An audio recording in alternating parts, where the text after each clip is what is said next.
जय बोलिए देवादिदेव खजारार श्री आदिनाथ भगवान के।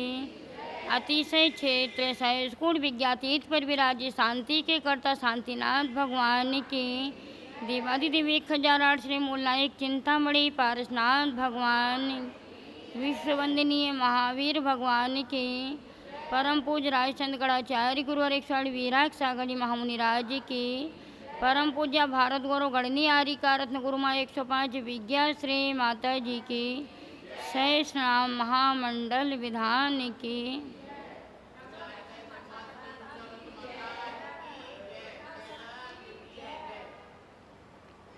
दिल्ली की पवित्र पावन भव्य आत्माओं, अपनी जो चर्चा प्रतिदिन की चल रही है कि जीवन हमें कैसे जीना है, किस प्रकार से अपनी शैली को बनाना है, तो कल हमने आपको अभिषेक पूजन के बारे में बतलाया था।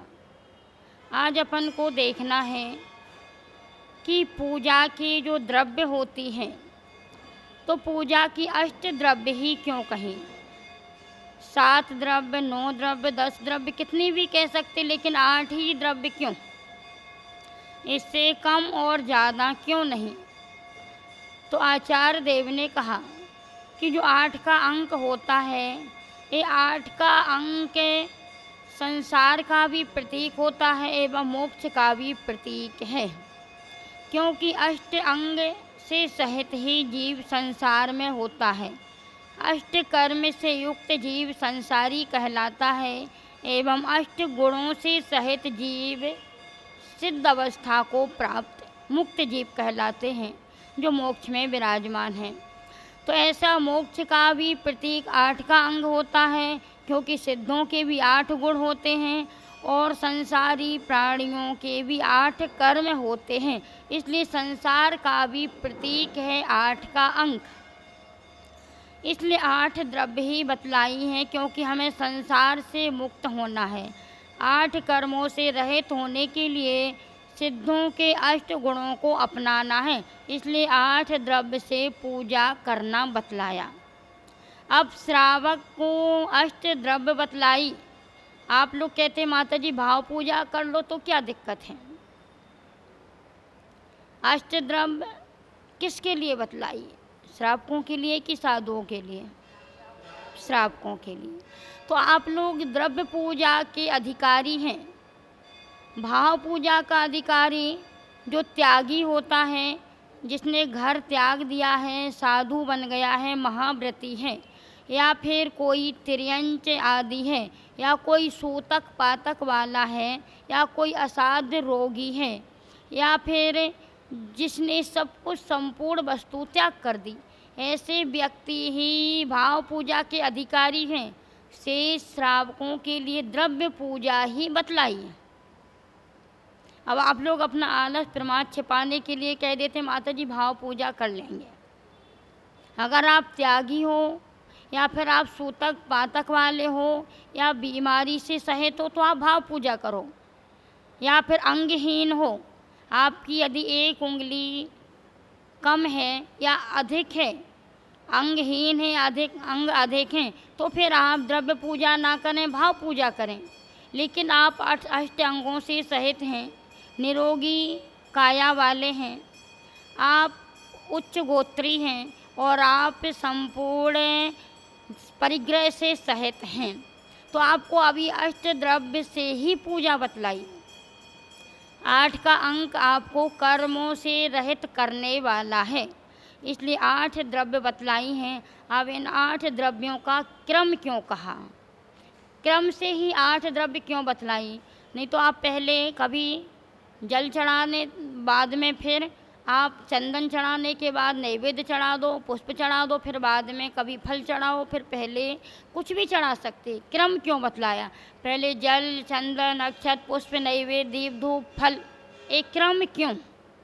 कभी आपने प्रश्न खड़ा किया कि नहीं राजेश जी, नहीं किया। आपने इतने दिनों से द्रव्य चढ़ाई, लेकिन कभी प्रश्न खड़ा नहीं किया कि 8 द्रव्य का क्रम क्यों रखा।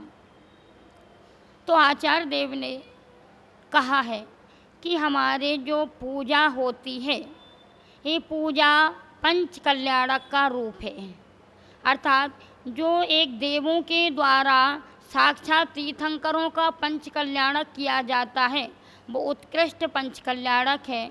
और जब हम भगवान की मूर्तियों की प्रतिष्ठा मंदिरों में कराते हैं उस समय जो पंच कल्याणक होता है वो मध्यम पंच कल्याणक कहलाता है। और प्रतिदिन जो हम अष्ट द्रव्य से पूजन करते हैं ये आपका जघन्य पंच कल्याणक है। लेकिन पता नहीं कि ये क्या है, पंच कल्याणक कैसे है। तो अष्ट द्रव्य जो पंच कल्याणक के प्रतीक रूप में आप किस प्रकार से चढ़ाते हो, सबसे पहले आप आवाहन करते हो। ये आवाहन आपका गर्भ कल्याणक का प्रतीक है, क्योंकि जब भी कोई तीर्थंकर अपने माँ के गर्भ में आता है तो आने का मतलब आवाहन, उसका आवाहन किया जाता है, स्वागत होता है, कितनी कितनी रत्न वृष्टियाँ होती हैं देवों के द्वारा। तो आवाहन प्रतीक रूप में गर्भ कल्याणक मनाया जाता है। तो यहाँ पर हम गर्भ कल्याणक के प्रतीक रूप में सबसे पहले आवाहन सन्निधिकरण करते हैं। उसके बाद जब तीर्थंकर का जन्म होता है तो सबसे पहले क्या करते हैं, स्नान करते हैं। तो वो स्नान किससे किया जाता है, जल से। जल से ही तीर्थंकर का स्नान यानी नवन होता है। इसलिए जल हमारी आत्मा को धोने का भी साधन है, यानी शरीर को भी धोता है और हमारे कर्म मल को धोने का साधन भी एक जल कहा है। तो इसलिए जल किसके प्रतीक रूप में, जलाभिषेक यानी जन्माभिषेक या जन्म कल्याणक के प्रतीक रूप में सबसे पहले जल चढ़ाया जाता है। उसके बाद जब वही तीर्थंकर बड़ा होता है तो उसके पिता उसको राज्य अधिकार देते हैं, राज्य सौंपते हैं। तो राज्य अभिषेक के प्रतीक रूप में चंदन से तिलक किया जाता है। इसलिए जल के बाद, जन्माभिषेक के बाद राज्याभिषेक के प्रतीक रूप में चंदन चढ़ाया जाता है। इसके बाद आप अक्षत चढ़ाते हो। तो जब वह तीर्थंकर बालक बड़ा होता है तो वह सोचता है कि अब तो इस पद से मुक्त होना है, राज्य पद इतने दिनों से संभाला लेकिन अब थक गया हूँ संभालते संभालते, तो अब मुझे अक्षय पद की प्राप्ति चाहिए, असली पद चाहिए। ये नकली पद तो संसार के बहुत दिनों से संभालते आए, कभी कभी अध्यक्ष बने, कभी मंत्री पद पर स्थित हुए, बोलो कभी राष्ट्रपति बने, कभी प्रधानमंत्री बने, लेकिन फिर भी कोई पद शाश्वत नहीं रहे, सब भूत में चले गए ना। फिर आप बोलते भूतपूर्व प्रधानमंत्री, भूतपूर्व राष्ट्रपति, बोलते ना ये भूत के अध्यक्ष हैं माता जी, भूत के मंत्री हैं, सब भूत में चले गए हैं। जितने ये पद हैं ना सब भूत में जाने वाले हैं, अर्थात भूत बनने वाले हैं। इसलिए ऐसे पदों को छोड़ना है। तो वो तीर्थंकर बालक चिंतन करता और एक लक्ष्य बनाता है अक्षय पद का। क्या बनाता है, अक्षय पद का, दीक्षा कल्याणक का। तो तप कल्याणक के प्रतीक रूप में अक्षत चढ़ाए जाते हैं। क्या है, अक्षत धवल होते हैं। और धवलता कब आती है, जब हम दीक्षा धारण करते हैं तो हमारे परिणामों में धवलता आती है। इसलिए अक्षत जो चढ़ाते हैं वो तप कल्याणक अर्थात दीक्षा कल्याणक के प्रतीक रूप में चढ़ाते हैं। और दीक्षा लेने के बाद आप पुष्प क्यों चढ़ाते हो, तो पुष्प का मतलब क्या, दीक्षा तो ले ली, दीक्षा लेना कोई बड़ी बात नहीं, लेकिन दीक्षा को निभाना सबसे बड़ी बात होती है।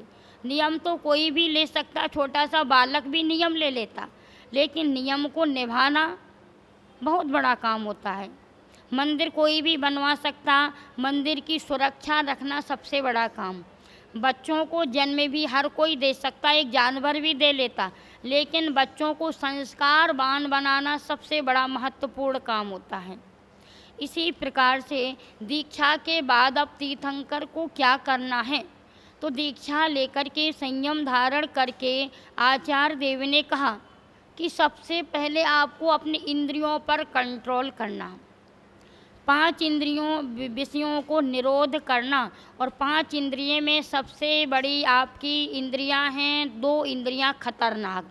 एक तो आपकी स्पर्शन इंद्रिय, एक रसना इंद्रिय। ये 2 सबसे खतरनाक इंद्रियां मानी जाती हैं। इनको काम इंद्रिय कहा।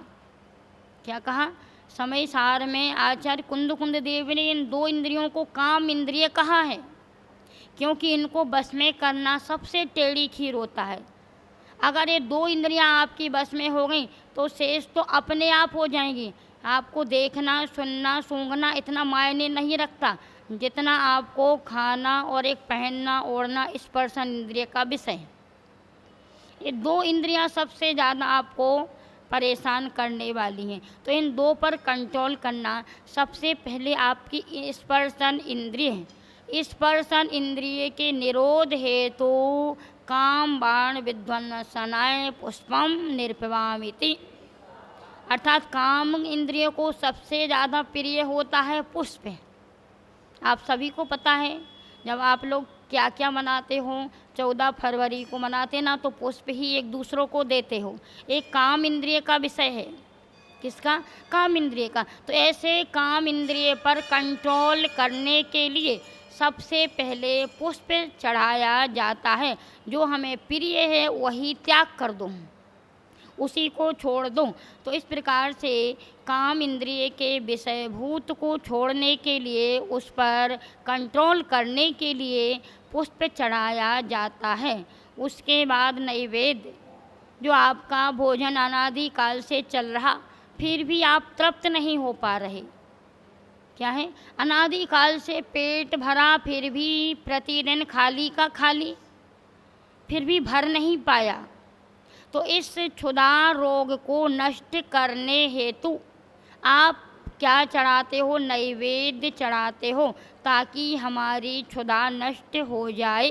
तो इस प्रकार से क्षुधा रोग को नष्ट करने के लिए, रसना इंद्रिय पर कंट्रोल करने के लिए, क्षुधा रोग को दूर करने हेतु नैवेद्य चढ़ाते हैं। अब माता जी क्षुधा दूर हो गई, अब क्या करना? अब तो कुछ नहीं करना। आप धूप चढ़ाते हो, इसके बाद तो क्यों चढ़ाते हो? योग निरोध के प्रतीक रूप में, अर्थात अच्छा दीप चढ़ाते हो, इसके बाद तो दीप चढ़ाते हो जब आपके 5 इंद्रियों पर कंट्रोल होगा, तभी आपको केवल ज्ञान रूपी दीप की ज्योति जलेगी, उसके पहले नहीं जल पाएगी। तो दीप जलाना वो केवल ज्ञान कल्याणक का प्रतीक रूप है। आपका ज्ञान का प्रकाश फैल जाए, इसलिए दीप चढ़ाते हो कि हमारी भी केवल ज्ञान की एक ज्योति जल जाए। अनादिकाल से अंधकार में रहे, भटकते आए, अब इस भटकन को दूर करना है तो केवल ज्ञान रूपी दीपक प्रकाश के रूप में, केवल ज्ञान कल्याणक के प्रतीक रूप में दीप चढ़ाते हैं। उसके बाद धूप चढ़ाई जाती है। योग निरोध के प्रतीक रूप में शुक्ल ध्यान की अग्नि जलाने हेतु, शुक्ल ध्यान की अग्नि के माध्यम से ही हम अपने अष्ट कर्मों को नष्ट कर पाएंगे। जब तक शुक्ल ध्यान की अग्नि नहीं लगाएंगे इन कर्मों में, तो ये जल नहीं पाएंगे। इसलिए शुक्ल ध्यान की अग्नि के प्रतीक रूप में, योग निरोध के प्रतीक रूप में हम धूप चढ़ाते हैं। जब अष्ट कर्म नष्ट होंगे तभी आपको मोक्ष फल की प्राप्ति होगी। तो अंत में मोक्ष कल्याणक के प्रतीक रूप में फल चढ़ाया जाता है। इसलिए प्रतिदिन जो हम अष्ट द्रव्य चढ़ा करके पूजन करते हैं, ये हमारा जघन्य पंच कल्याणक है। इस प्रकार से यदि भाव सहित आप पूजन करोगे तो आपको फल मिलेगा। अभी आपको यही पता नहीं कि हम अष्ट द्रव्य क्रम से क्यों चढ़ाते हैं। अब जब भी आप पूजन करो तो इस उद्देश्य को लेकर के कि हम भगवान का पंच कल्याणक कर रहे हैं, क्या पंच कल्याणक कर रहे हैं, तो आपको भी पंच कल्याणक की प्राप्ति होगी। इसलिए अष्ट द्रव्य से आप पूजन करें। अब द्रव्य आपको किस प्रकार से चढ़ाना है इसकी चर्चा अपन कल करेंगे। आज के जो विधान के पुण्यार्जक हैं मनोज कुमार जी, सरोज जैन, इन्होंने आज बहुत अच्छा कार्य किया, प्रीतमपुरा से आकर के यहाँ पर अर्चना की। एवं राहुल कुमार जी, प्रिया जैन भिंड से आए, एमपी से दिल्ली में आकर के इन्होंने अर्चना की। एवं विकास कुमार जी, मोनिका जैन, इन्होंने भी आज अर्चना की। इन सभी परिवारों के लिए शुभाशीष गढ़नी आरी का गुरु माँ विज्ञा श्री माता जी का। आप इसी तरह से सदा पूजा भक्ति करते रहें, अपने कर्मों को नष्ट करते रहें, इसी भावना से बोलिए परम पूज्य गढ़नी आरी का गुरु माँ विज्ञा श्री माता जी के।